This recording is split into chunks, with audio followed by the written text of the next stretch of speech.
Gallipoli on Amazon. It's on Amazon Prime now. Go watch that. Man. The Australian TV did a mini-series. What was it, 9? Yeah, 9 Network. In 2015, there was a mini-series called Gallipoli. 100-year anniversary of World War One. Australia, New Zealand, and a few other colonies, and their involvement in Turkey. If you know your history, if you've read a book, or Wikipedia, we know the outcome. Same way, I guess same way it's Vietnam before Vietnam was Vietnam. Man, that sucked. But it was good. They did a great job. Another one of those, why do we have to keep learning the same lesson over and over and over again? It's fantastic series. If you don't know, I'll just pull up some Wikipedia here.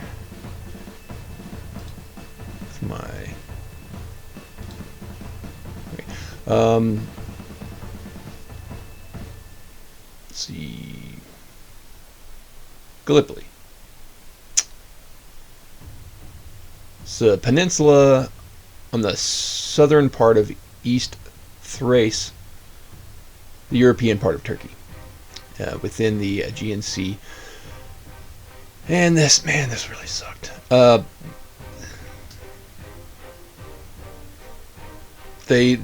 Australia landed on the southern tip of the peninsula, and they thought they were going to go take the heights, almost like a precursor to Iwo Jima. And the series does a really good job explaining what poor leadership can do, especially when this is the Great War. How just the most minor infraction, the most minor incompetence can have a ripple effect. It's a massive ripple effect throughout any military leadership, regardless of country and regardless of origin, history, and all that stuff.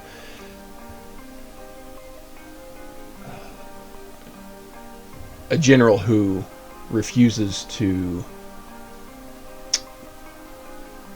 and it's not just one, generals who refuse to, check out the theater of operations and maybe look out for the men whenever, these guys are actually getting shot at and killed, but you refuse to leave the comfort of your bed and the safety of a steel-hulled ship. And then you kind of start to get a little perturbed. Which is why we have our rules and regulations that we do now, is because of silly stuff like that. The United States went through that in World War II with how the troops, enlisted versus officer, were treated during Chow. The officers would get the chicken breasts, and the enlisted would get the legs and the thighs. Yeah. I know they say rank has its advantages, but when there are legitimate complaints, I mean, come on, don't be a jackwagon. Anyway, absolutely watch this series. It's fantastic. Really does it makes me want to buy a new rifle. Something historic. I don't want to say too much about the series because I will absolutely give it away. And it's been out since 2015. Spoilers. They don't follow up with either I left the room, forgot to pause it, or what have you.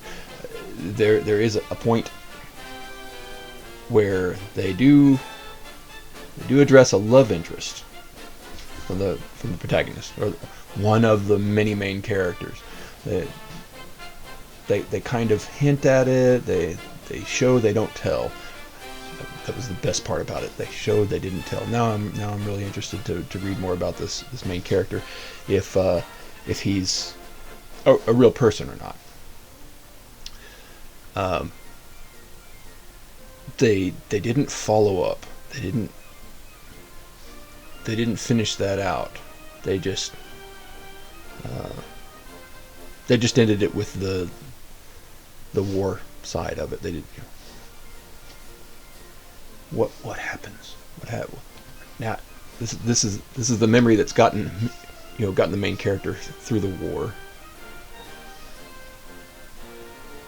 Does he go home?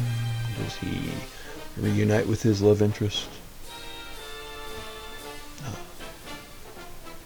We didn't get that, but man, that'll make you cry. It'll make you cry a couple of times. Not in that Steel Magnolias way, like that. The video of the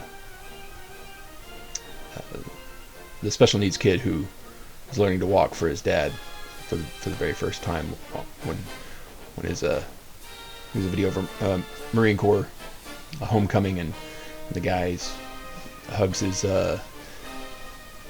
special needs son who's walked for the first time just for him when he comes home.